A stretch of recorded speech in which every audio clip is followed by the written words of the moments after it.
హైడ్రాతో కాంగ్రెస్ తలగొక్కుంటుందన్నారు కేంద్ర మంత్రి బండి సంజయ్. మూసీ హైడ్రా కూల్చివేతలు, 6 గ్యారంటీలు, మాజీ సర్పంచులకు నిధులే కాంగ్రెస్ కొంప ముంచబోతున్నాయని చెప్పారు. కాంగ్రెస్ ఇచ్చిన ఎన్నికల హామీల అమలు కోసం పోరాటాలు చేస్తామని తెలిపారు. ఏపీ మాజీ సీఎం జగన్ మాజీ రాష్ట్రపతి అబ్దుల్ కలాం కంటే తోపా అని ప్రశ్నించారు సంజయ్. రాష్ట్రపతి హోదాలోనే కలాం డిక్లరేషన్ ఇచ్చి శ్రీవారిని దర్శించుకున్నారని చెప్పారు.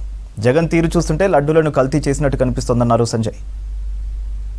ఇలా హైడ్రా విషయంలో ఇలా కొరితో తలగోకుండా అయిపోయిన పరిస్థితి కాంగ్రెస్ పార్టీ పరిస్థితి. ఇవాళ ఏదో అని ఇలా సినిమా చూపెట్టి వాళ్ళ గతం చెప్తున్నాం. హైడ్రాకు మేము వ్యతిరేకం కాదు. పేదలు ఇల్లు కూర్చోడం ఏంది, అసలు ప్రభుత్వం యొక్క ప్లాన్ ఏంది? ఇవాళ హైడ్రా అటు పోయింది, మళ్ళీ ఇప్పుడు నెక్స్ట్ స్టార్ట్ అవుతుంది. ఇలా మూసీ స్టార్ట్ అవుతుంది. వాళ్ళ మూసీ ఆ ప్రాంతాల్లో మొత్తం కూడా ఇళ్లను కూర్చే ప్రయత్నం చేస్తున్నట్టు ఇప్పుడు సమాచారం వచ్చింది. కూర్చున్నారు కూడా. ఇప్పుడు అదే అయిపోయింది.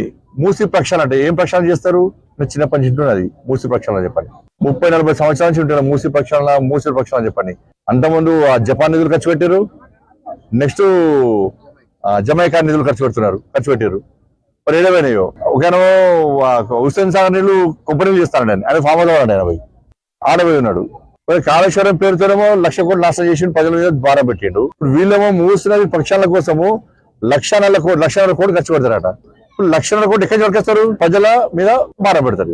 ఇక్కడ ఓన్లీ హిందువులను కూర్చుతారు. మీకు దమ్ముంటే ఆ మలక్పేర్ రేస్ కోర్సు నుంచి ముసలం బాబు వరకు ఎంఏఓ కబ్జా చేసి కూర్చోరు. కానీ ఇదైనా హిందుత్వం అని మాట్లాడి జగన్ గారు వాళ్ళ మక్కా పోతే కేవలం ముస్లిం తప్ప ఇక్కడ ఇతర మతస్థులకు డిక్లరేషన్ ఇస్తే అవకాశం ఉంది. మక్కా పోతే ఇతర మతస్థులను రానియరు.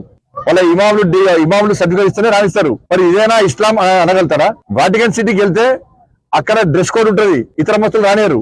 దేశంలో అనేక చర్చిల్లో ఇతర దేశాల్లో కూడా అనేక చర్చిల్లో అనేక నిబంధనలు ఉన్నాయి. మరి ఇదేనా క్రైస్తవం అని ఎందుకంటే లేరు వాళ్ళ అనవడం కారణమైంది. కాబట్టి అన్ని వివరాలు చూస్తుంటే లడ్డు విషయంలో జరిగింది వాస్తవం. వాళ్ళ చంద్రబాబు నాయుడు గారిని, పవన్ కళ్యాణ్ గారిని ఆడి పోసుకుంటున్నటువంటి కొంతమంది కోనా సెక్యులర్ వాళ్ళు మరి నేను జగన్ గారు మాట్లాడతాను ఎందుకు మాట్లాడతలేరు? వాళ్ళ మాట్లాడడం కారణమైంది వాళ్ళ పార్టీ జనరల్ సెక్రటరీ పంది కొవ్వుతో బంగారాన్ని పోల్చడము, రాగి అని మాట్లాడము. వాళ్ళ దాని కూడా ఎందుకు ఖండిస్తలేరు అని ఎందుకు తెలుసుకుంటారు?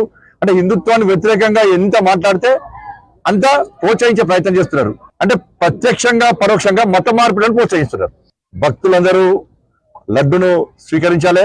ఇప్పటి నుంచి అపోహలు బంద్ చేయండి. గతంలో జరిగిన విచారణ పక్కా జరుగుతుంది. చర్యలు తప్ప వాళ్ళ మీద. ఇప్పుడు లడ్డు విషయంలో మళ్ళీ వివాదాస్పదం చేసే ప్రయత్నం చేయకుండా లడ్డూను అందరూ సేవించాల్సిందే కోరుతా ఉన్నారు.